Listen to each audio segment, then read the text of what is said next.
Sebelum kamu nonton video ini, jangan lupa subscribe untuk konten edukasi lainnya. Selamat menonton!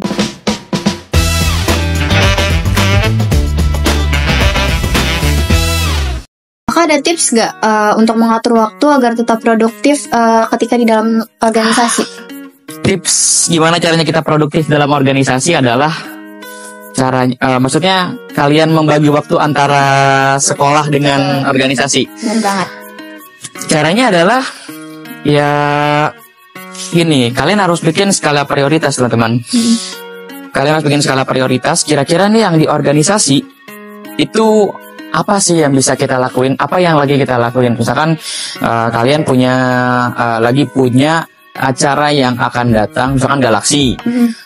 Kalian nyiapin dari jauh hari, dari mulai mungkin kalian nentuin sponsornya atau nanti kalian rapat segala macam, banyak lah. Itu berarti kalian harus sudah siap.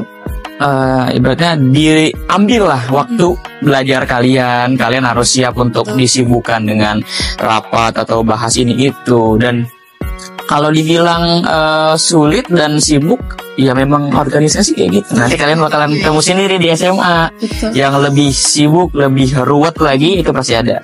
Dan gimana caranya ya tadi kakak bilang, bikin skala prioritas. Kalau misalkan emang di organisasi lagi kosong nih, kayaknya kita lagi ngapa-ngapain, baru kalian aku mau coba untuk fokus di pendidikan di akademik. Oke, silakan gitu. Oke. Tadi kakak kan bilang ya kalau misalkan OSIS di SMP sama di SMA itu beda. Ya. Nah, kira-kira perbedaannya tuh apa sih, Kak? Perbedaan yang paling mencolok dulu ya kita bahas ya. Perbedaan yang paling mencolok dari OSIS SMP dan SMA adalah bobot tanggung jawabnya. Yeah. Tentu saja itu. Bobot tanggung jawabnya. Ketika dulu kan kakak waktu zaman base di sini itu benar-benar 80% lah kakak bilang ya. 80% itu ditanggung sama guru, masih dibantu sama pemakai sama guru-guru lainnya ya beratnya gitu kan. Dan belum terlalu maksimal dah untuk di bidang organisasi itu sendiri. Bahkan ketika kakak masuk OSIS di SMA, itu kakak kaget banget waktu itu. Dan kayak se-crowded ini sekarang gitu. Jadi kayak benar-benar nggak ada persiapannya sama sekali. Dan memang kalau secara skill public speaking oke. Namanya kita kan mungkin kakak sendiri ya sebagai ketua BES saat itu emang harus itu untuk bisa ngomong di depan umum segala. Ya gitu pokoknya. Dan untuk perbedaan yang paling mencolok itu dengan bobot tanggung jawab yang berbeda itu pasti. Lalu perbedaannya adalah bagaimana caranya kita lebih memanage waktu. Balik lagi yang poin kita yang tadi kan, kalau di SMP ini kan kayak gimana deh kalian, dari pendapat kalian sendiri nih, pelajaran yang kalian sekarang bilang mungkin susah atau masih struggle untuk belajar itu? Kalau aku sih terkadang ya, anak BES itu ada beberapa yang nggak aktif Kak dalam berorganisasi. Nggak aktif ya. Nah sampai sekarang aku masih mengulik gimana caranya mereka itu ketika berorganisasi dan ketika untuk mengutarakan pendapat mereka tuh aktif gitu Kak. Karena sampai saat ini ketika kita diskusi mereka cuma iya enggak cuman. Aku tetap belajar sih gimana sih caranya mereka untuk bisa aktif gitu. Sekarang lagi masih masa mengulik.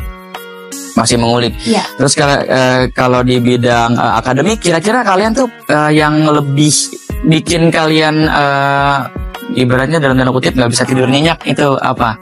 Kalian belajar apa sih yang bikin kalian jadi insomnia gitu?